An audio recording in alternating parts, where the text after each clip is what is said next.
constant name. That is very true. Yeah.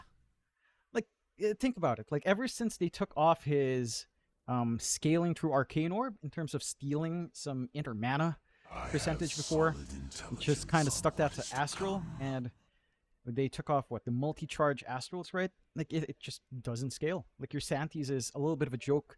In this game, it's not as bad because you're into Tidehunter, you're into Ember PA. They don't have the highest mana pools, so you can do some decent damage pre-BKB. It's just, I don't know, the hero design is just something I expected to be touched up on 7.38, and it's one of those things that really wasn't. So it's like, I hate the hero, but I'll be frank, I do miss it. I hate it, and I'm kind of glad it's dead, but I do feel like it does deserve to come back alive. I mean, it's coming back. Recently, people have been playing it, so who knows? Who knows? Maybe people are going to find the right way to play it. One thing that I do like for DoD is that you have pretty much 3 vision-giving heroes. TB with illusions, Night Stalker, of course, the best vision hero in the game, pretty much, and then the Monkey King. And I always felt that if the OD has a good view of the fight, that he's gonna crush it. Yeah, I can see that. It's all about just finding that key target, getting some key saves if need be, being able to right-click. Let's see, they do go for the late smoke in the Trailer Park Boys. See if they find that aggressive angle, as the smoke has already faded on the side of Ivory. Well, not really. Oh. Nobody wants to fight. I guess TPB might fight once the nighttime does kick in. You just want to wait for that to happen. Give vision with the smoke during daytime, and then nighttime comes, bam, find them, kill them. Does look to be the call. Might be able to sneak around onto Eisen here. It will definitely do some damage. No, not really. Only the reflection. We won't even use the void, and pretty much nothing too interesting happening here before the lanes. It's alright. I think they were also smoking up right by the tier 1, which was spotted out by the ward, so that kind of held them back as well from the side of Ivory, so you do have that to consider. Now, we'll take a look at the lanes as they do break out. We're looking at some good blocks down bot to force that creep wave under tier 1 tower to shove in a little bit more. Always feels good to get that done. So you're going to have maybe a little bit more of a manageable time here for 11 and Norman. And just keeping the camps open. This lane for Grims and for Eisen isn't the most comfy. It's also not the most annoying lane in the world, mind you, at level 1 to 2 at the very least. You can always play with Dagger back. You've got Warlock who can just go for Shadow Word, heal you up. And you can always just kind of play safe here. Nothing too much to worry about. It's really down to Norman to keep these consistent pulls. Warlock can't contest that too well. So you do have that going for you here on Trailer Park Boys, and looks like they will be able to successfully just keep pulling back and soaking up some EXP to the detriment of 11 early on, but eventually this will pay off once you have some good value levels up on Norman, at the very least. I can't believe that the Ember Spirit with the immolation there got the kill onto the range creep trend, just making a slight mistake. It happens, but it is what it is. So how do you feel about this mid lane? As we mentioned, it used to be like OD crushes the Ember. How is it nowadays? I think it's not exactly crushing. Like, it's very costly for Chuan to apply that pressure. Your damage values have gone down a little bit. I like the value point from Flame Guard from Ken. Being able to just Flame Guard, Sleight of Fist. You have some options to dodge out some right-click damage. And again, it's very costly to spam out the Astrals, and the damage just doesn't feel like it's going to be enough to shove Ken away from the imprisonment alone. So Ember's going to have a lane to play with. You're not going to be hurting too badly on the side of Ivory in that sense. You're still going to be able to maintain that build-up. I think maybe by level 4, level 5, this is when it gets annoying for Ken. Like, you get the level 2 Astral up, so start for Chuan to apply that pressure. But before that point, it's kind of fine. Especially since he did double down in the Flame Guard. So you're blocking most of that damage from the harassment of the OD anyhow, and that just means Ken can always rely on the Sleight of Fist to just build his farm up and keep that lane shoved away. Makes a lot of sense. If something different will be happening, meanwhile, top lane. Generally, the Monk King is solid versus the Tidehunter, but this Ringmaster is really making a difference. One more hit for Jingu's Rupido into the trees, and he does not give it away. Level 1 Jingu's not really that important, but still, it would have helped 4-2-3. Yeah, that would have. I do like how they're managing this lane up top. Your CS on 4-3, it's not amazing by any means. He's matching Rupido at the least, but it pales in comparison to what Aizen's able to get away with down bot. And again, as you approach, say, level 3, level 4 for Rupido, this lane becomes a little bit more manageable. You're seeing that long-range poke combination of Gush, plus the Impalement Marts just flying out, and we've whittled down 4-2-3 to the point where he's uncomfy to contest creeps well. Right? That's the key thing. They make it very uncomfy for the enemy safe lane, so he doesn't get aggressive, he doesn't manage to work out that strong matchup potential up against the Tide and build up Jingu stacks, and you just play a farm game, which is kind of what you want on Rupido anyhow. So it does make it a little bit awkward, especially since you're not able to really just try to play off of this Jakiro's presence with the dual breath, with the liquid fire and ice pad. There's just so much long range poke, and there's so much room for Drick to just stack as well. Narman? Stack, walk into the runes. He's coming to the mid lane. There's the Astral. The Ringmaster will be in the vicinity. The question is, can he help his Ember? Impalement darts are not going to be connecting, but they're enough to dissuade you from going for the chase. Seb will be rotating as well, so neither of the water runes will be going to Ember, and they got him low, so that's quite nice from TPB. Really good read. Like, again, they're doing what they can to keep this mid lane even, and you are finding even CS. Ken is ahead with, in terms of denies, which is pretty damn big, holding back the level progression of QN. Does make that a little bit tougher. He does have the level 2 Astral, so every time he lands it though, he's going to be able to do some decent poke damage onto Ken at this point. Right through the Flame Guard, so its absorption isn't that high, and even apply some poke. Just having the value point finally up on Essence Flux does make a world of difference here for Chuen. Just allows that to sustain true, forcing out Salve onto Ken as well. It does free up these side lanes just a tad bit with all of those support rotations coming in, but it doesn't feel like you're really in the best spots anyhow. You are picking up on 11 now. Does have level 2 Reflection, has the value point, the Metamorphosis, and the Image. And this is where this Warlock pickup really doesn't show its legs too well. Right? It's not a lane where you can play Upheaval and chase down. These are tanking heroes you're laning into. At least daytime kicks in, so Narman has less of an impact here. They're going to be tickling 11 a bit. But yeah, as you mentioned, Narman will try to get a pull off if he gets a lane into a better position for a Terrorblade. He's probably going to be just very, very happy about that one anyways. But do you think the Terrorblade will suffer now, or is him being level 5 going to be enough for him to pretty much stay in this lane even if he needs to alone? Oh, it's more than enough. And just keep playing with Reflection. You can always pull back, juggle around the illusions a little bit, and just kind of farm. There's no threat of dying physically to Aizen, although going into the Shadow Word does provide some opportunities for Grims to actually look for an aggressive opening. They are looking to still secure that rune, and they've got the numbers to do so. Illusion rune picked up by Narman. Again, another rune denial out for Ken.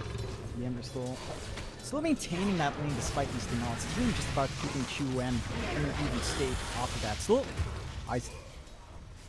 Gone. And the Terrorblade survives barely on a sliver of an HP. We didn't even see his HP there, and for an 800 HP hero, that is quite low. Nice rotations for the two supports. The second that they got close to the tower, both of the supports TPing in, and they bring down the PA. Plus the Night Stalker got the kill. I'd say that he's gonna be using that gold better than Jakiro would have. He does. A little bit of a chase down as well. Retreat. That's a dead Tide, for sure. I feel like when people started going towards the mid lane, that suddenly all of the lanes became so easy for TPB. If it's a Terrorblade versus the PA, he's winning. If it's a Monkey versus the Tide, he's winning. And then the OD obviously is going to be scarier in the lane than an Ember Spirit will early on. I'm a bit surprised they actually opted to leave their side lanes on the side of Ivory. Like, considering that they already lost the rune on mid, they don't really have a kill opportunity for these supports just yet. It felt like you might as well use that numbers advantage in your side lanes for your favor. And instead it just goes the way you'd want it here on the Trailer Park Boys. They're applying some good pressure onto mid. You get some movement out on set. They're still camping down bot. You do have some sustain coming through for Aizen at the very least, with again Shadow Word being prioritized 2-2-0 right now. And that Warlock. Even a little bit of a chase around with Brick and Set just playing poke here.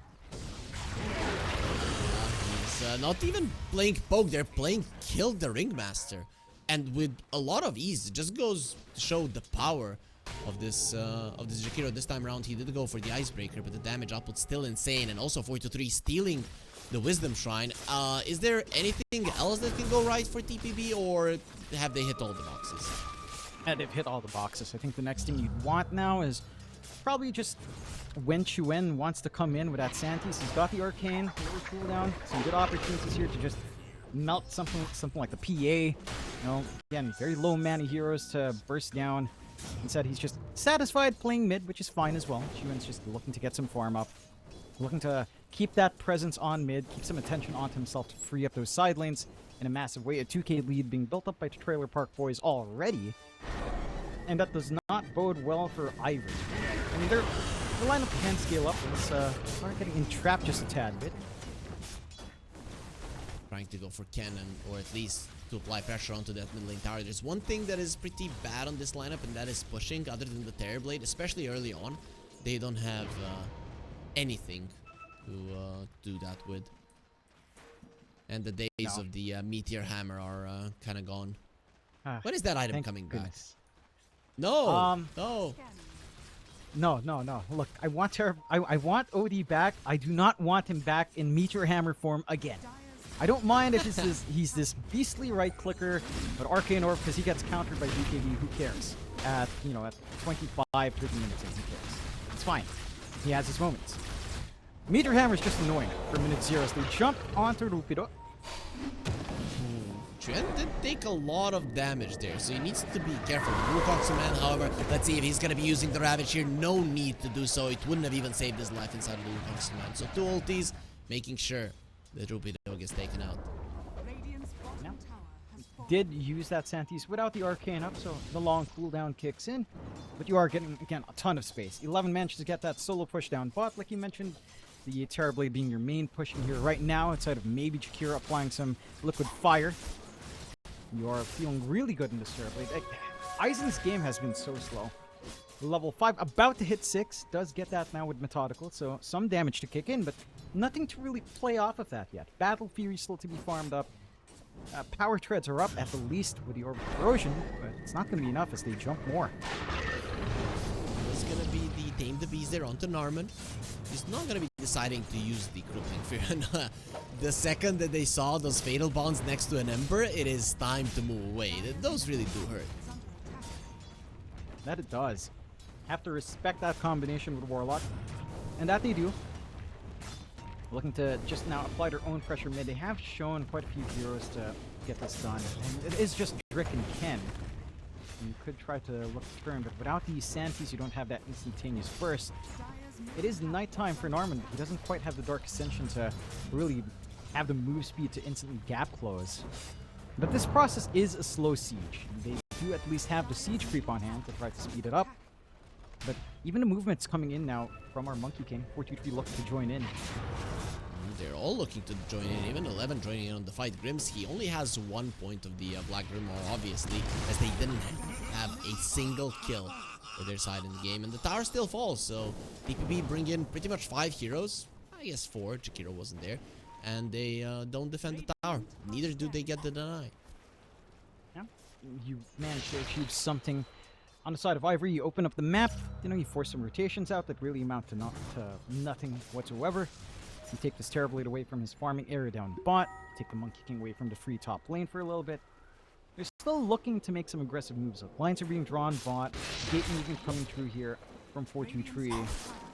If they can spot out Aizen and stall out this battle here even longer, it'd be a big boon for the side of the Trailer Park Boys, but good game sense from Ivory to just instantly back off. They saw Narman just running through, so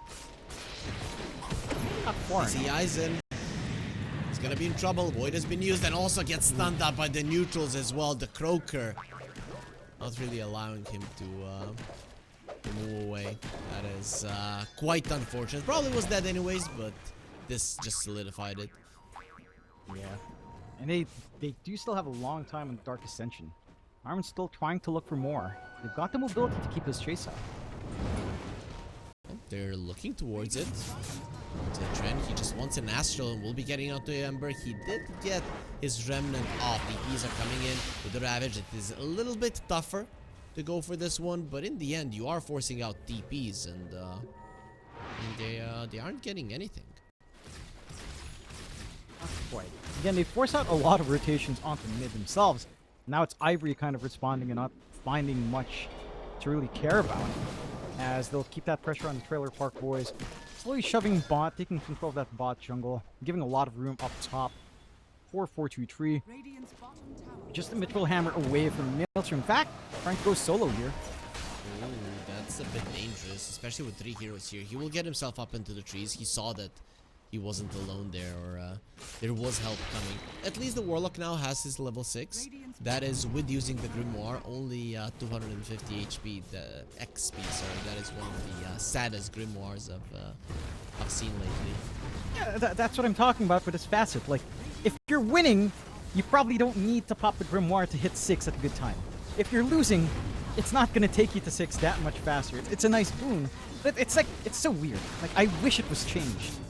Come on, you can do so much with this boring-ass hero. I love Warlock. I'm a Warlock player. It's so boring. And the other facet's only good for Turbo. Please, give us something. Yeah, the best. Seth is in a little bit of trouble. He's gonna get forced out of the way, so should be okay there. Trent coming in with an Astral. It is still dangerous to go into a tie. TPB, they've gotten this lead, and they don't want to be giving it away, but just running into a fight that Ivory are the only ones that want to take it.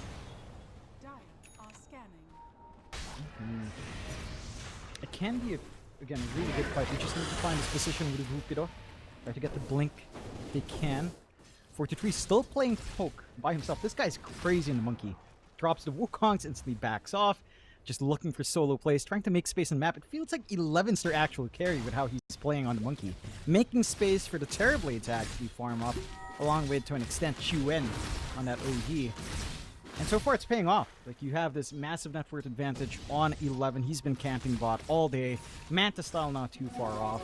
Aizen is just a few, maybe 1,000-ish gold away from the full Battle Fury. So we've got some openings as they will kill off Se. A little bit of a pick off for Ken to make up. But that's their first kill. Jeez. Well, now he wants to get more. Has the haste rune. Maybe he can do something with it. Impalement darts connecting onto Narman, but this is a defensive Dark Ascension. Meanwhile, on the top lane, Wukong's Command was used, but the PA will be staying alive, and he didn't even force out the Ravage. So, once again, Ivory, they keep themselves cool-headed. That they do.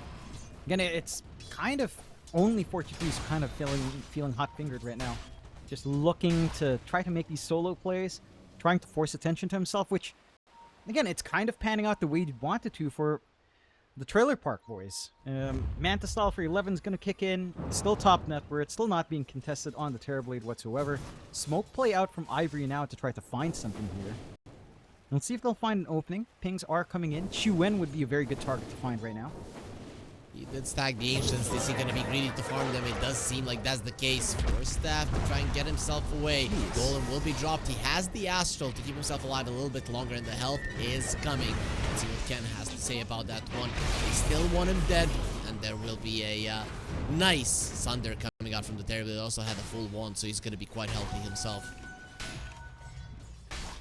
Pretty massive commitment from Ivory. No Ravage really thrown out, but the Golem alone is huge from Grimm's. Not setting up, not gonna be able to use that in a big push, in a big team fight. The follow crew just not there. Narupido still trying to wait for a blink timing to come online, and until that point, initiation with Ravage just isn't really there. It's still a very slow game considering all of this poke being done here, Harry. 1-5, 3K lead still standing for the Trailer Park boys. There has been a lot of action, not a lot of dying, but it has been pretty fun watching everyone just throw their ults out to try to find an opportunity. I appreciate that. No, it's not landing anything, but I appreciate that they're trying. Because a lot of times you just see heroes see each other, run away from each other, you know? At least they're trying to be optimistic here, thinking that they can kill someone. They're going for it, they're applying pressure, they're showing their teeth. That is very important, and of course they are creating space for the PA that now has a Battle Fury, and it is just so weird. This hero farms so slow. Battle Fury comes up, BKB, you know, is going to be coming in just a couple of minutes. But of course, TPP are not going to be waiting on those timings for Ivory. They want to make something happen themselves. Well, looking towards the mid lane. If the Warlock shows himself astral into an ice path, he can die very easily. Dark Ascension being used, and that is a dead Warlock 100%. There is nobody in the vicinity to help him. So he will be an easy grab. Now, the question is, can you get anything out of this? Well, the Terrorblade did TP and is shoving out the bottom lane. So let's see if they can catch Drake there going through the Twin Gate. He will be able to escape, and the Tide is out as well. In the end, we've only killed the Warlock. All that time for a Warlock kill doesn't feel great, but hey, at least you're finding a kill, I suppose, on the side of the Trailer Park boys. Widening that lead up to 4K. Again, it's not like you're maximizing his time at 43. He's spending a lot of time in the tree. You know, just watching heroes, trying to think if he can angle in or if he's in danger. They'll get the Tormentor for themselves at the least. Nice little pickup for Se to have on hand. And the gold is always an added boon. Up to a 6K lead off the back of that for the side of the Trailer Park boys. But this waiting game is getting a bit dangerous. Like you mentioned here on the PA, once that BKB is up, Aizen is not going to care about anything. He's not going to care about the OD. You're not going to care about the Night Stalker. You might care a little bit about 43, but it's not like 43's ultra farmed up as well. Staying in the tree line as much as he has. He's at equal farm with Aizen, which, considering the slower start for Aizen, isn't really a good spot to be in. So, I'd say you're kind of in a happy spot for Ivory. You ride through this earlier spike. You're reaching 20-25 minutes in, where, again, this BKB of the PA is going to be extremely impactful. You might be able to get a little bit more utility out from Ken as well. As it does look like his full Mage Slayer or something running. So you can mitigate some of the damage coming out from Chuen and from Se, being the main damage dealers in terms of magic in this game. Another smoke out though. Again, trying to keep that pressure going. Aizen is out. Nicely done by him, recognizing that there was something coming his way. Gets out just in time. If he gets caught there all alone, isolated, he's gone. And speaking of smokes, Ivory are thinking about one themselves. They've got all of their spells. They've got that Blink Dagger on the Tide. It was never a better time to fight than now. It's the opening. If they only had a bit of an idea as to where the Trailer Park boys are, just down the block, camping that through the field. They'll have some time in the smoke if they want to make a long run, but might not make it in time.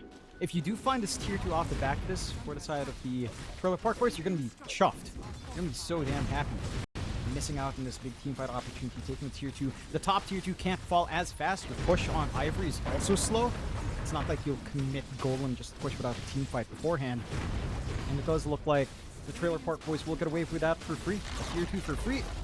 Opening out some of the outposts if they want to take control and lining up for, say, a nighttime Roshan. They are actually pinging out the tier 3. I mean, with a Jakiro, why not? You might even force out a another glyph. Yeah. There are illusions coming in. That tower is being demolished, and another liquid fire does connect. It's less than half HP. If you give away a Jakiro for this one, doesn't really matter. He's gonna be standing his ground with Essence String, waiting to die, while his team just spreads around the map. I mean, it went down to less than half HP, 1,000 HP from 2,500. In a span of, what, 10 seconds? A couple of liquid fire spams and the illusions. And just no response from Ivory. I'm shocked, honestly. They go for that smoke. You know, they dodged out bot. They should have figured out no one was up top earlier. Instead, they hold that ground. They decide to not reveal this blink, to not reveal the shard on Rupido. They might catch stragglers, though. At. They have the shard, so his Force Staff is pretty much useless. He has the Astral, and will buy some time for the Dark Ascension to be used. They come in with the Silence and the Sunder again, keeping him alive. They didn't want to Ravage. Now they're going to be regretting their life choices. What a turnaround, and that is the second time that the Sunder from the Terrorblade makes a difference on Chuen. He's been doing so much work here, 11. He's getting these saves off every single time. It's almost like Chuen has his hags. He doesn't even have that annoying bit of kit yet. And again, Ivory are just missing these opportunities. Very forced movement out. There is a TP point there for the Trailer Park Boys. It was right by a tier 2. And they get a little bit antsy about just not getting their action out. At least still having Ravage and Golem up means you do have some big teamfight spots to throw out in the next engagement. You are already at the point where the BKB is up on Eisen. So you do have that protection up on your glass cannon PA ready to go. And you don't have too much to worry about. Has one as well, right? And I feel like if there is a Monkey King with a BKB, okay, just we're gonna have to wait a second. This time OD might not have what it takes to get away. They do deal with the anchor there. Trent will be fine. Now turning around onto the TIE Hunter. Will be saved. Golem being dropped very nicely, and that is gonna be a dead nice over power 4-3 into the backline. See goes. Hammer is gonna be dropped just before the OD goes down. Now the BKB being used 4-3 onto Eisen. He has his own BKB, and with the E-material, Eisen should be able to survive. But the chase is on. Onto Rupido they go. That is a bit of a hard target. Well, 4-3 doesn't really care. He's gonna be able to pop him open just the same, making this fight a 2-for-2 with Ivory using all of their spells.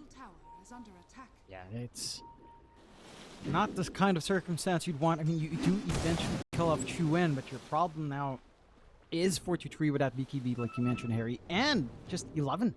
Like, this Terrorblade has not been punished. He hasn't died whatsoever.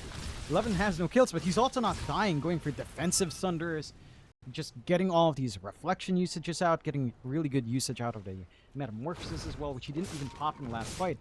Now he has an amp damage rune. They've got an opening for Roshan. He rushes right into it. And without Ravage, without the Chaotic Offering, there's really nothing to be worried about here for the Trailer Park Boys. A free Rosh coming their way. The Metamorphosis is being popped down as well. And the side of Ivory, it's looking a little bit lost. Right? Like, they miss that opportunity. The high ground kind of drops to half HP. They get antsy on the next fight. Now they lose Aegis on top. Chuen has 2 lives to play with. The Hurricane Pike set to go already as well.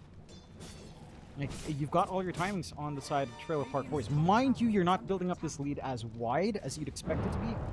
4-9, 6k lead. It hasn't grown in any way since the last 5-10 minutes. They are looking to change that now.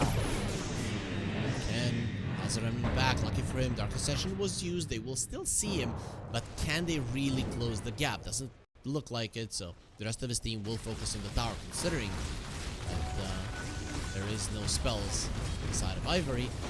Can most definitely get away with the second tier 2 of the game. Not much holding them back. Again, just its illusions out from 11, along with the occasional liquid fire, although. In onto the Jakiro. He does have a Ghost Scepter. Very nice Wheel of Wonder, and however, Macro Fire was used. Narman will try to get away 4-3. Will pop his BKB. Boundless Strike being used as well. Eisen needs to run away from the Wukong's man. Hammer has been dropped. Not enough to finish off Ken, especially after the Orchid has expired. But the Ravage, they're going to make sure that the Monkey King goes nowhere. Beautifully done by Rupido, finding an opening. 11 will try to get himself away. What is with these long TPs? Everybody TPing to the bottom lane, and because of that, they're gonna lose not 1, but 2 of their cores. 11 will use the Thunder just to give himself a little bit more time, but that just means more beating coming out from Ivory's side. That is such a messy team fight out from the side of Trailer Park Boys, and I don't think this itemization is it from 4-3. Going straight for the Mjolnir, wanting to have that active. A little bit, just spark some damage out, wanting the attack speed, but if you can't hit the PA, I mean, what are you supposed to do? No one can kill off Eisen. This immaterial is making good work, and this is one game where the level 15 talent's making such a huge difference. Like, all of this evasion, there's nothing to pierce through. 50% evasion in, so you're not hitting with Arcane. You're gonna have to try to burst her down, but how? Well, they're gonna try this way now when he doesn't have the BKB, but of course with the support saving him, they have the escape back. He's gonna be able to blink himself away, and here comes Rupido with the saves. Eisen will be surviving, also being healed up, and now look at the Warlock slowing him down. Nobody's moving an inch, and they're just gone. 4-3, they're gonna be jumping into the pit. I'm not really sure that you want to be doing this, Trent. Still alive, standing his ground, but he is still taking a decent amount of damage. The PA on the sides has healed up quite a lot. Wukong's man will be used, but the OD is gone. Eisen with just the daggers from afar. Grims is gonna be scouting on 4-3, and Eisen with the BKB going forward. He has the Basher. Where's the Thunder save? 4-3. No, he doesn't want to do it. 11 just leaves his buddy to die. Maybe he could have turned that one around, but not even close. They didn't even try. And you're fully back in game for Ivory. After a very steady game out from the side of Trailer Park Boys. Again, it's like we were talking about. They were in the lead. They were in control. It was 4-9 just a while ago. But they didn't really grow that lead in a meaningful way. They had Aegis. They were just kind of stuck farming. There's itemization out as well from 423. Now he's going back for the MKB and switching it up for the Nullifier. But someone needs to handle Aizen. This is your big issue. This PA being allowed to live with no care of control while the BKB's up, with no fear of dying because of the immaterial talent at 15 and no one with significant magic damage to Melfer, is causing massive issues. Wukong's flies out, she doesn't care. You're not hitting her anyway. OD standing his ground, trying to apply some arcane orbs, doesn't really do much when you're missing half your shots. Like, something has to give. And this MKB can't, well, the Nullifier 4433 can't come fast enough. They need some way of trying to focus down, either kill everyone off faster, ignore the PA as much as possible, kite her around, or try to burst down the PA. And right now it looks like they want to try to kite as hard as they can. We'll see if they'll get the opportunity to do so. Ivory, completely smoked up, are finding an angle out. They do have Ravage up, Chaotic Offering down for half a minute longer, but it'll be a good fight to set up for another push. Well, if they can find an OD with the Ravage, that would be amazing. 11 gets out just in time. TPB at the moment in a solid position not to get caught, but also they're clumping up together. Ruby though, in there, getting water, being used. Ice Path as well doesn't really do much. Willow Wonder, nice hurricane fight to get himself away, so the OD should be fine. Se, however, will not be as lucky. Get a decent enough target in that one. Stalling out this Ags build-up that says going for, which I appreciate on the hero, knowing that if team starts are starting to look a little bit awkward, that Ags upgrade and Macropire can do a lot of work. So I like that understanding of just going for it early, only really going for the Solar Crest utility before that full commitment. The rest of the Trailer Park Boys just trying to find form where they can, while Bot is being shoved in by Aizen. Steady push out for our PA. And even down mid, getting it shoved out with the Rupido on hand as well. And for Trailer Park Boys, this is where I was talking about that concern with this OD pick. You're really not doing that much damage. You've got a PA with Satanic plus BKB, a lot of defensiveness. The Basher is doing a lot of work and manning up against this Monkey King. MKB, again, not being built up here. 4-4-2-3 going for the Nullifier instead. You've lost your bot tier 2, mid's about to fall. No defense showing up just yet for the Trailer Park Boys. And I don't see a simple way for them to take these team fights. The Chaotic Offering, the Ravage, even just Fatal Bonds onto 5 is just ruining the day of the Trailer Park Boys already. And again, that doesn't really rectify itself anytime soon. Aizen is coming. You do need that Macropire to defend this. And the rest is going to be using the Ice Path. Aizen is being filled up, so doesn't really care about being hit by the tower. Doesn't take that much damage from it anyways. Once they see the Boundless Strike, it might be time to move away. But this PA, this is critical mass. You can pretty much deal with any of the problems that TPB are going to be throwing at you. You can. Going for the full Abyssal first, before going for something like the MKB in anticipation of evasion, but 11 can't afford to really go for the Butterfly carry Terrorblade. He is going to use the solution with a Blood Torrent. He can find a farm for that and use it before the BKB or after the BKB flies on Aizen. It's going to be down to timing at that point, and that does complicate it in trying to isolate this PA, but it will give you some angles at the very least. 12-11 2K lead coming out for Ivory.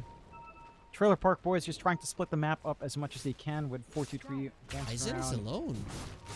And they know that he is there. Gonna be jumping in with the Silence Boundless Strike as well. Trying to finish him off. Pops the BKB. Thinks about fighting. Gets the bash off. He's gonna be needing the help of his teammates. But BKB being down, that is a solid win for TPB. It is. I'm a little bit surprised they couldn't respond a little bit faster, or at the least, if they were a little bit closer. I think he had some trim potential for Aizen. Satanic was still there, a lucky basher too, and some crits. He didn't kill a little.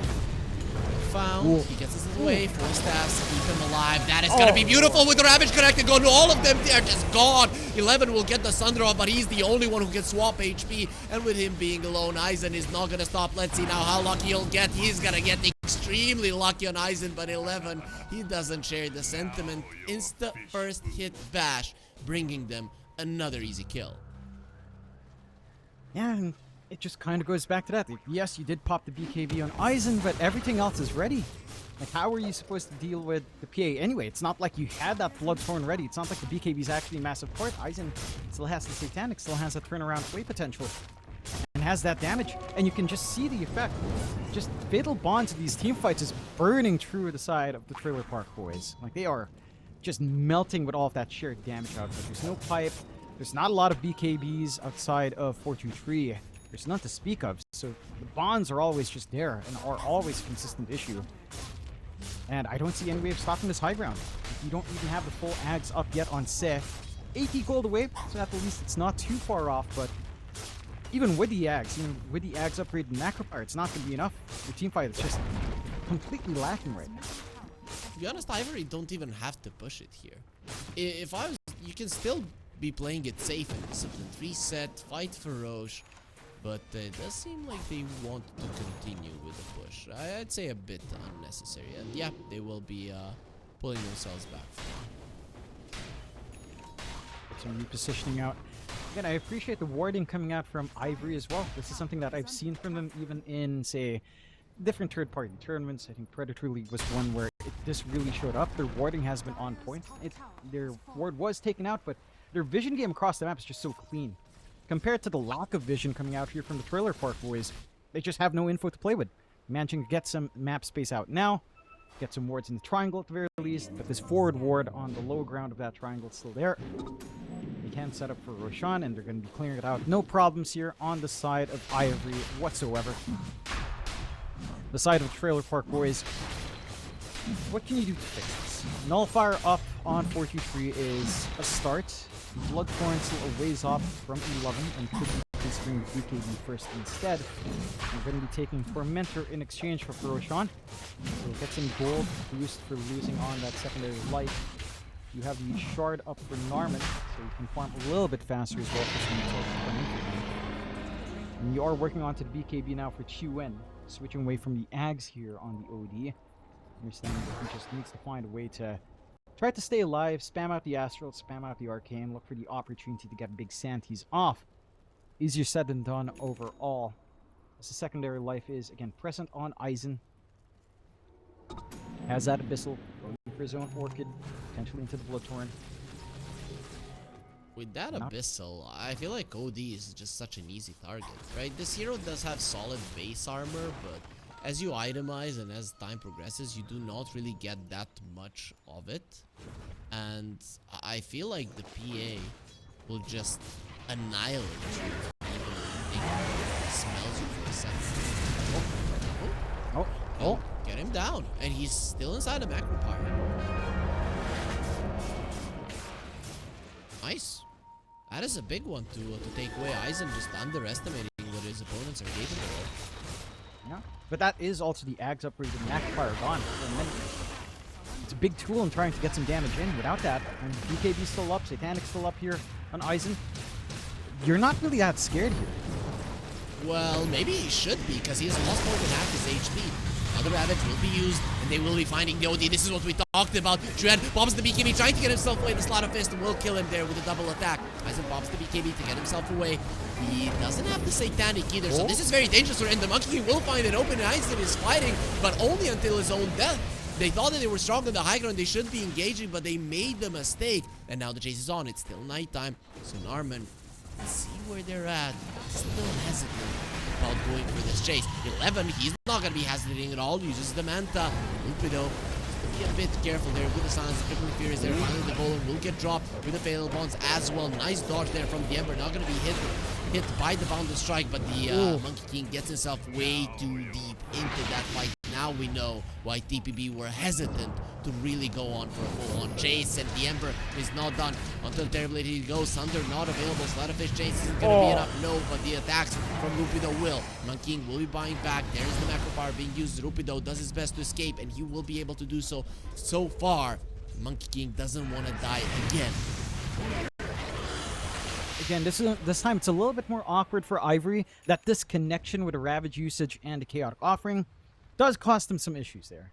Like, they're not able to clean up as much. The bonds weren't as effective. They were a little bit more scattered out on the side of the Trailer Park Boys, which is an important move to make, an important distinction that they're not as clumped up to get max value from this AoE control on Ivory. They managed to eat through 2 lives on Aizen, getting a little bit over-eager to jump in. But it does cost them a lot on the side of Trailer Park Boys as well. Having to buy back, and this monkey stalling out in his further itemization into his own Basher Abyssal. It's gonna hurt that control that you are somewhat lacking on the side of the Trailer Park Boys. As Rupido is just chasing by himself. Chikiro said we'll take care of the dead in the water. He still looks like he could die here. Jen comes over. Astral being used. Monkey jumping from the side. Let's see, can they punish Rupido for his insolence around the strike from afar? A couple of arcane orbs. He does have the Sanity's Eclipse, but the Glimmer Cape is a bit too good of a tool for Rupido to die. It's a little bit too much. Really heads up. Chains out from Ken to cut off the Monkey King jump. And it does stall out the potential punishment coming out there from this Trailer Park Boys. Inside of Ivory, again, we were talking about what they need to do here. So far, they have been delivering on this concept of playing stronger as a team. And you've got a lineup that does have to coordinate with each other. You need some proper usage of Ravage, along with the Chaotic Offering and Bonds, and the Upheaval, and all that's panning out. They're putting their trust in Aizen to clean up this game. He has been delivering the goods so far. I do love that he has the Gunpowder Gauntlet as well. And we play with that. With Battlefield, there's a lot of splash damage just flying around every so often. Got the Shard being built up as well for Aizen, so you've got a good break to deal with Chuen to a certain extent. Kind of deal with the Jingu on the Monkey if you're quick enough. To deal with Silk and Stalker as well. Lots of value there. Just some good damage to chip out. And for the Trailer Park Boys, they're kind of stuck in their high ground. We were talking about the lack of vision earlier. Same issue holds through because they can't really dip away from here. One lane down. No vision outside to hunt. No threat. They're just being hugged down here by the side of Ivory. And I don't really see the greatest openings for them to try to break this game open just yet. It is a rough one.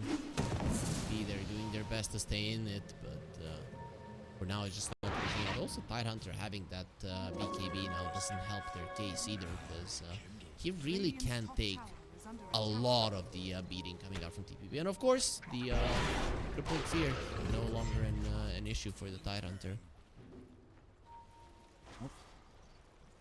Gonna be able to emergency Ravage if need be now, just in case. And again, as this game goes on as well, scaling isn't so clear-cut for the side of Trailer Park Boys. I mean, yes, Ravage loses its impact as BKB start to come in, if BKB start to come in. There is that to consider, but at the same time, this is a PA and Tide as they jump. Oh my lord. Yeah, Trent does have a buyback, but generally you do not want your fight to start off that way. This is the thing. Minus armor, Missile Blade, goodbye OD. Looking towards 11 as well. As that charge, a lot of his chains connects. We do have the Ravage still. We'll be using it right now onto the 3 remaining heroes. There was a BKB of 4-3. Jian gonna be joining in on the fight. Aizen uses the Satanic, but he is got put them into the escape act, so he's not really gonna be healing all that much. But look at the backlines. Ken doing a great job at keeping them at bay. Rupido very low on mana, but he's already done his job. Still has the Ghost Scepter to play with, so generally should be fine. As Aizen's gonna be going in again. They need the Astral Save, and will be able to get it off. He will be finishing off the Night Stalker, protected by the Glimmer. Now Chen gets bashed from afar, but the Boundless Strike gets him healed quite a lot. Not enough. King Pike, he wants to survive onto DOD. That's not gonna be happening. GG has been called, even with the Sunder 11. His impact in these fights just hasn't been felt at all. He was doing a fantastic job of saving with the Sunders, but run away the game early, then you shut down the farm with the Smurfling. You have a Bristleback who's also not going to be able to play, as we've seen. Like, both of these heroes do need farm. And the puck connections with just A and Tusk can be enough, but you're going to have to commit the Ice Blast every single time. You're only going to be finding one. And that's where things can maybe get a bit dicey. On your point about Morphling here, Harry Freak, I've seen that build for a long time now, where it's mainly just attribute shift and waveform. I think in Southeast Asia, that's the build I've been seeing anyhow, since before the patch. So I feel like it's fine. It just allows you to weave in and out, focus on farming, clear out camps, get to that point where you've got Vlads plus maybe a Manta, and you're kind of good to go. The issue is just kind of hitting that point. There's some punishment you can have in lane. It's really down to how much can you get out of these stun combinations, because, like you mentioned, the lack of control on the side of Ivory could lead to their downfall if they're not able to sustain through the overwhelming amount of control that the side of the Trailer Park boys do have. And this is where they really have to play their lanes aggressively. Try to hit even just level 2 on some of these side lanes can lead to some very fast kills on the board. How do you feel about the new facet on the Primal Beast? Because I'm not sure how to feel about it. Every time you get disabled, you gain 3 upper stacks. I think it's actually pretty okay. I like it. The only reason I pick it is because they nerfed the hell out of the other one with the added AoE from Pulverize. Like, they nerfed the crap out of it when they realized people were just using that on Tormentors, and because it refreshes the duration, you just got an insane amount of range. And, you know, if you just camp Tormentor, no one's there, you're stomping the game, you literally just pulverize the map. It's dumb. It used to be dumb. But I think this is a fine one to get, especially with an Ags-oriented build, which it does feel like 11's going to be leaning into here. Right? To get that source of break, to get that consistent damage, you will almost always be max uproar stacks. And that is going to be devastating in some of these longer fights. It's just so much damage to come in, and so much armor that you have to eat through from 11. It makes his heroes just extra durable. The EHP you gain from uproar being up is kind of nuts. So I do respect that. I wish maybe it gave you additional uproar stacks, additional max stacks, but maybe it's a little bit busted if you gave it too much in that facet. Oh, that is gonna be a dead courier on the Tinker. Brick won't be getting another one, so they are laning the Tusk with the Morphling. How do you feel about this laning setup? Is this kind of what you expected, or do you still want the Tusk with the Bristleback? I think this is a very stable way to play. I think this lane combination is probably better just because you have this front line that gets healed up.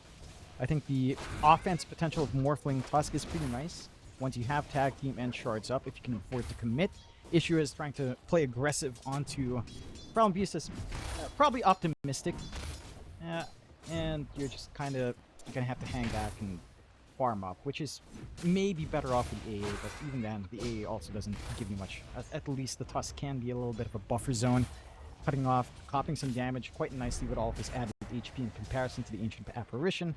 The combination of AA plus Bristleback down bot is pretty interesting. Once you have Ice Vortex up, it's a good amount of slows. You start to stack some Nasal Goo up.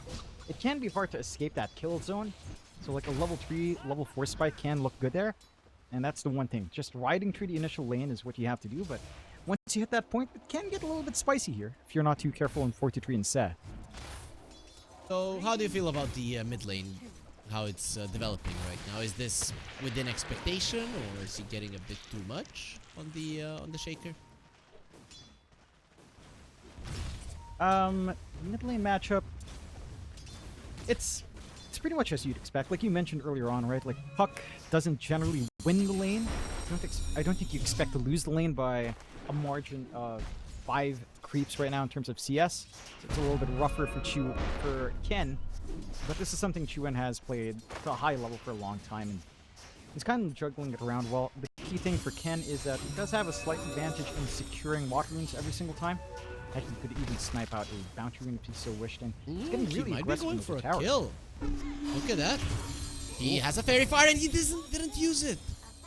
Oh, get outplayed. This can be game changing, right? A lane that you should generally win as a Shaker now is most definitely lost, and you're going to be losing the Flag Bear full wave actually here, allowing the Puck to come back in that regard as well. This is a disaster. It is. This is going to give some equalization for Ken. Allow him to scale into that 6 a little bit faster, have the threat of the Dream Coil up, and maybe tie that in with some rotation into the side lanes and kind of open up the game. So far though, despite that kill coming out for Ken, in terms of the lane situation right now for the Trailer Park boys, they are doing quite nicely in terms of CS. Like 43 is having a nice ride down bot, 11's handling top quite well as well. In fact, he's just holding pocket points on Trample and Onslaught. He does commit now with a Shackle out. Trying to go in, but of course, both of the heroes on the side of Ivory do have ways to get away from the trample, so generally you are not afraid of 11 whatsoever with either of your heroes in this lane. And as soon as he does have his trample back, you have your spells back as well, so you should be fine. A-okay to just play that deep. And again, when you have that Provoke the Beast, getting out max uproar, much quicker, much more durable.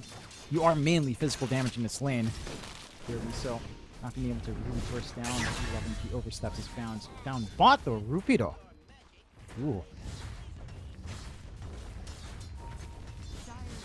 Well, laser out. Gonna be fine. Overall though, it is 1 for 1 in terms of kills. This Bristleback is sure he died now, but in terms of CS, he is really suffering. Like, why is this so? How did they manage to slow him down this much? I think the key thing is they're applying the pressure onto Drick, and once Drick's zoned out, the Bristleback alone is something you can poke and prod effectively at. You've got some pure damage up with the lasers, of course. You've got the sustain to ride through a couple of quilt spams here with the March. So you don't really zone out too hard on Rupido. And it's a very manageable lane for 4-2-3. Not too much of a threat from that Bristle on at the least. So it is a little bit tougher to manage that lane. And the constant pulls as well are just ramping up to cut off that farm for Rupido as well. At least has the value point in the Bristleback now. So it has some presence out, has some durability kicking in. And we'll be able to pull back at the least. There is room for stacks to say the least, so there is some ways to and just recover later on. The first power rune, Trent does get it. Nicely done there. Almost getting denied by the AA, but unfortunately for them, not going to be happening. He's immediately rotating towards bottom. Was spotted on a ward. Let's see if Rupido, even with all of the info, is going to be fine. I mean, he definitely knows that this is happening, but the thing is that he's all alone. Trent does have the echo. Will be going for it immediately. TP in from Drick, and if he shows himself, he will die as well. Unfortunately for TPB, he doesn't do that. Plays conservatively. But it's going to be a lot of room to just siege down bot. On the side of Ivory, don't really have a response. Again, it comes down to this draft, right? Like we were talking about this. There are some merits to running the Bristleback and Morphling, but that means early on, it's down to your supports in the puck to kind of make plays, and your supports are not ready. You're still level 3 on Drick. You're still level 3 on Grims. It's early on in the game to hope for any of those rotations to align with the puck. Obviously, your Bristleback is pretty far behind here for Rupido. Aizen's still in that point where he is trying to ramp up in the Morphling, and it's going to be a while until he's really in play. At the release after Manta is when you start to feel comfy. Maybe just the Vlads. Some more players get confident with just the Vlads up. And that does mean if you are looking to play aggressive on the side of the Trailer Park Boys, you have a clearer angle to play that aggression out from. Again, Dream Coil's been up for Ken. Doesn't have anyone to connect with for that Dream Coil. These heroes are relatively tanky on the side of Trailer Park Boys. Will try. They're gonna try. There's the cold feet, and that is looking like a dead Shaker. The cold feet will connect, and Ken finishes him off with the waning rift. Very nice move towards the mid lane, and it just goes to show how bad of a game this Shaker has been having. Right after that kill from Ken, really has made a difference. Also, Aizen in trouble, but the snowball will save him. Healing load is being used as well. Shards onto Narman, and now he's gonna be the one to fall. One more hit from the Morphling will be enough. Grims, however, will pay with his life. 11 standing his ground, fighting Aizen. These two are both too tanky to die to each other. They are. A little bit curious about Aizen as well. He's level 6. He went 3 points in waveform, 1 point in attribute, and 2 points in attributes. At 1 point in attribute shift, 2 points in all attributes. So he doesn't even opt for an early morph, just looking to really go all in on farm, knowing that he's not going to be aggressively morphing into other heroes until a couple of items up. I can kind of respect that. It does cut off some utility for some opportunities when, say, 11's alone, or you find the Shadow Shaman alone. That turn opportunity isn't quite there. But it does speed up that farm pace just a tad bit, as the Vlads is set to fly in. A little bit of a smoke out from Ivory as well, with Ken and Grims connecting. Dream Coil is still ready, and they get the scan out. Chuwen would be a nice one to pick off again. And they're looking towards him. They have the coil. There's the silence as well. Tag team being used. Doesn't want to use the coil just yet. He's waiting for some kind of a response. The coil will get used right now. Echo Slam onto the Tusk, and they don't even kill him. Instant Snowball wants to protect himself. Blood Grenade will connect. Says standing his ground. He doesn't even bring down the Tusk. Now Ken is getting his spells back up, and he will be getting another one down. Hit is there. Narman, he turns Grims into a little chicken. There's gonna be a snowball in 5 seconds, and they might decide to dive Narman. No need to do so, though. He's not that big of a target. As now Ivory are getting themselves back, and really Ken is playing like a god in this game. He is. They even miss out on this opportunity on Brick, TPing in the tree line. He catch out Ken by his lonesome. He's gone. I do like to curse him. That was an instantaneous kill on the puck, though very hard to disengage coming out from him either way. Yeah, I mean that's some compensation out from the side of the Trailer Park Boys, something they desperately needed, but it's also giving some much needed space out for the side of Ivory to play this farm game. Like you've got the Vanguard up on Rupido again. You've got the Vlad's already up on Aizen, and he does have that value point in more now. They are still getting that steady siege on mid, but that timing we've seen on the Terrorblade time and time again. But Rupido's also here to try to dissuade us a tad bit. Again, having some of that durability up. Oh. To the two of them, A-Blast gonna be flying through. He still has a Sunder. The A-Blast is not that good. Versus it, he needs to use it on his teammate, and will be doing just that. But I'm not sure that that's gonna be enough for him to survive. 4-3, he still has the Frostbite on him. He will die. Rupido running forward. He feels like he can take this fight, and it seems like that's the case with the snowball going on to 3 of them. Aizen going in with the onslaught, showing them how the spells of the Primal Beast are used. Pulverize being used just to stop them with their onslaught towards him, and it doesn't even save his own life. That's gonna be a double for Ken, and the mid lane tower to follow.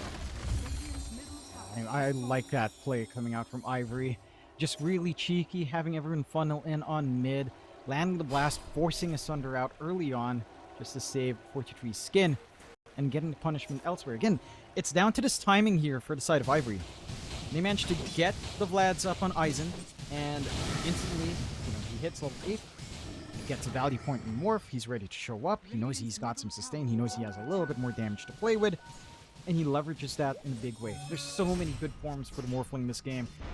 He takes the Problem Beast there, but Shaker down the line still fine. There's some utility, an argument to turn into even the Tinker could be decent if you feel the need for it. Spamming out Defense Matrix later on is going to be annoying to say the least. Turning into Terrorblade with Metamorphosis is also quite fun. And he's almost got the Yasha up into that Manta style now on the Morph. On the side of the Trailer Park Boys, and they've got to be able to play with some tempo here. They are dropping the wards, they're looking to siege up top just a tad bit, but the side of Ivory aren't willing to let that go. They're smoked up, they've got an amp damage room. They could find someone to jump onto that. The move towards the top and second wards and the illusions will take care of the tower. Aizen a bit too late to do anything about it, but he can farm those serpent wards, so that's going to be a big chunk of gold into his pocket. Let's see. And they find 11. It seems that maybe somewhat aware that something is coming their way. A-Blast gonna be fine. Gonna pop the coil, and very nice waiting there. Narman cannot even get the Hex off, but there's the blink down reveal. Chen will be finding an opening onto the puck. They go. Snowball. It does cancel it out, and Ken will be fine. He gets himself onto the side, and they have nothing to close the gap. Aizen will be joining in. Waning Rift as well, and now that AD rune can really show its power. Close, but just not close enough to bring him down. Not quite sharp enough. And that slam looked good, but the follow-through damage just not there. And in the end, the Trailer Park Boys kind of streaming one by one. Just not the kind of response you'd want. You need a little bit more. Maybe they can find some punishment onto Ruka, but again, he is fairly tanky here. Yeah, he's just reducing the armor so much. Lucky for them that he doesn't have his tier 1, because with the rotation here, they would annihilate them. Not be a good time. Even just the slows are causing massive issues for the continued chase from 423. And Rupido, I mean, he's about to get even tankier. Blade Meal set to follow next into a pipe. So he's going for the build that I was actually looking for from WS last time around. And it's a lot of mitigation, a lot of frontline durability. and Aura carrying for his team. They're still camping around on this left side of the map. They want the Wisdom Shrine, and we'll be able to get it at the cost of Grims, but in the end, who the hell cares? That is going to be a lot of experience into the hands of the Dire side, and I'm not sure what the BB could have done about it anyways. Not too much. 4K lead coming out now for Ivory. They played a very smart game. They've allowed their course to farm up. It does look like Rupido has changed his mind, opting for the pipe straight up instead of the Blade Mail. Just wanting to have, again, a little bit of that magical block from damage coming in from, say the Tinker, say the Shaman, the Shock, even the Shaker as well. So again, just getting a lot of space out for some of these cores that need it. Aizen still top of net worth. Ken, despite the activity as well, has been scaling up. Already has the Witchblade up and running. Mid tier 1 has still been standing, although it should be set to fall now as they commit the wards out. It should take and get the job done. And that does remove a little bit of threat. Gone? Yeah. But it is. No more tier 1s on the map. There's an Athos on the AA already, and now he's gonna be getting a shard. He is over the Shaker in terms of net worth, or pretty much they're even. And I feel like that Shaker having a bad game is gonna be a huge problem for DPB down the line. It's already a huge problem, but it's gonna be even worse as time progresses. That it will be. The timing of an AA to have Shard and Athos is also just sickening. Like, no one's going to have a Dispel on hand. You're constantly going to get Cold Feet proc. Getting Cold Feet on Ice Blast sets up quite nicely for some teamfight combinations coming in. It is not a pleasant time right now, as they will just clean up like this. Yeah, that's going to be terribly dead while they're setting up for the Morphling on the top lane. Aizen, can they take him out? Look at that. He morphed everything into strength, and he's just expecting for a Shaker to attempt to take his life, which at this moment is just impossible to happen. Like, you need so much more on the side of the Trailer Park Boys. The Kaya on Chuen is going to help the cause just a tad bit. I would say BKB Ags on 11 feels pivotal here. Having that source of break, having consistent damage, playing around with your facet and the full uproar charges you're constantly going to be getting in the front line is going to be really important in just having some actual presence in these fights to follow through from Chuen's openings. 11 though. Try to go for him. I'm keeping him in place a little bit longer, but without the AA blast, you really don't want to commit. It's a bit dangerous. But I want to ask you, John. I mean, you talked about the timing of DPB. That they have to be controlling the tempo. Does that put them in a very uncomfortable spot right now? I would say so. It's like you were talking about earlier with that interview with Crystallis. Your scaling on the Terrorblade, it's not amazing in comparison to this Morphling. Even the Puck can scale into the late game as well. Their smoke already breaks. Oh, they're going for the Terrorblade. You have a coil shards, a little bit off the mark there. You do damage to him.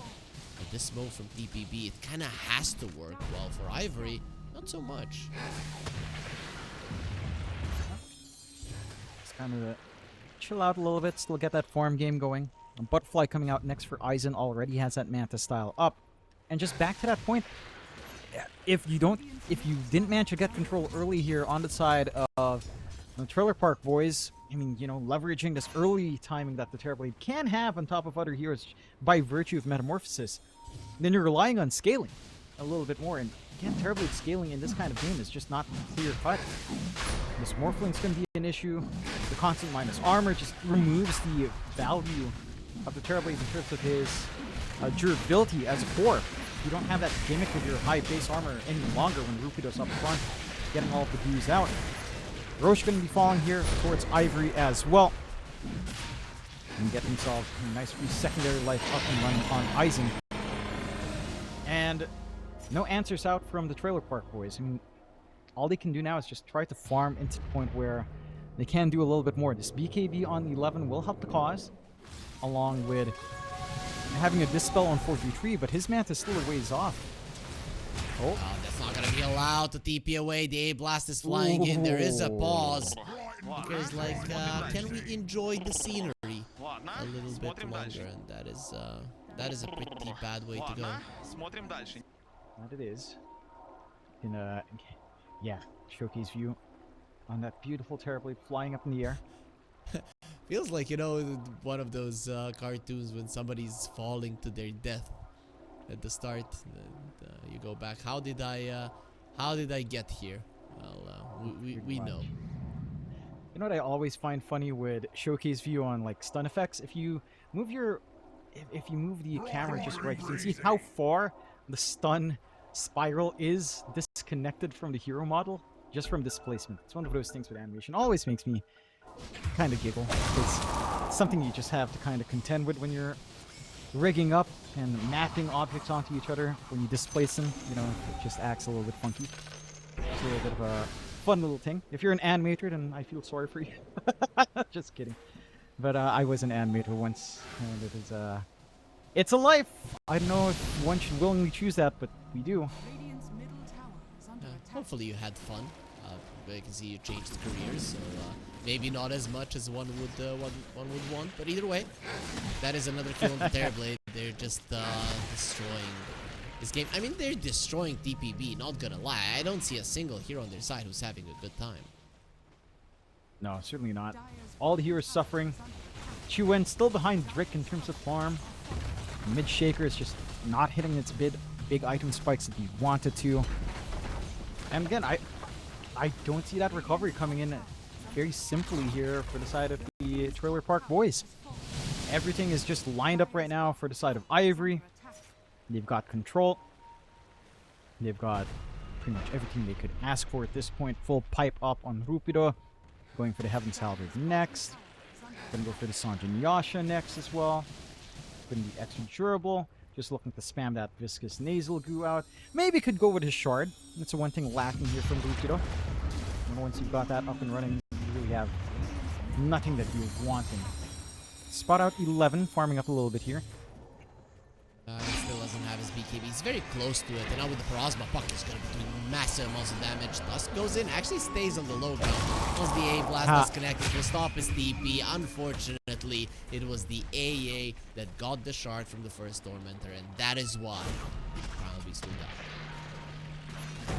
I really love AA shard. It's probably one of the probably one of the most fun ones because it's so annoying. You can see that strong. It is strong, and you can see how I gauge everything by how annoying it is to play against. Like, okay, AA shard for me is annoying to play into, but not annoying enough to be pissed off. You know, it's like, it's annoying, but it's fine. It's kind of playable into it, but it is still strong despite that. You see, it's a good balance. You know, it's not like Shadow Shaman when he used to have Cluster Cluck built in foul play. You know, that was a load of horse. Not something fun whatsoever. But makes sense. Ice Blast Shard, you know, it's annoying, it's fun, it's kind of cool, it's useful, it's well balanced. That's what I want. Not foul play. I understand. It's not something that I'd be mad dying to, you know, in the game. It makes a lot of sense. The Aegis is still gonna be up for another 2 minutes, a little bit less than that, but items are coming out one after the other for Ivory, and they might even be knocking at your door right now. They will be. Already setting up with that full butterfly up on Aizen. So much output. Looking to collapse down bot. Oh no, not again. He still didn't finish off his BKB. What are you gonna do without that one? He doesn't even have the buyback, which means that this push will continue. He's your tankiest hero. Doesn't even have, I think the bigger thing is he's not even close to level 15 to have that self-dispel. That could cover the lack of BKB, but you're not even at that point where you can hope to have it. Siege onto mid, Fortify already forced out. Creeps are still pouring in on the mid lane. Not much to worry about. I mean, how do you take these fights? It has to be a massive slam out from Chuwen, but what's the follow-through from that? Just doesn't feel like you have that burst on hand. They're getting out of the base. They are going to be finding an AA. The snowball saving just not close enough, and he did get just close enough to pull him in. Drick will be surviving. He got his ulti off, buys back as well. Shackle's going to be connecting on Grimm's. Good positioning for the Terrorblade to stand his ground and fight. Going to be using the Sunder onto the Morphling, who still has the Aegis to work with, so he will be taken down. Now the Coral onto the two of them. They're caught in place. He's trying his best to just use those repair bots, keep his teammates alive, healing up the Shadow Shaman and Glimmer Cape as well. He's going to be surviving for now. 11, not going to be as lucky, and that Aegis is still standing strong. GG called. PPB have nothing else left in the tank. I'm really surprised by the result here. Like, again, we're talking about what Ivory had to bring out, right?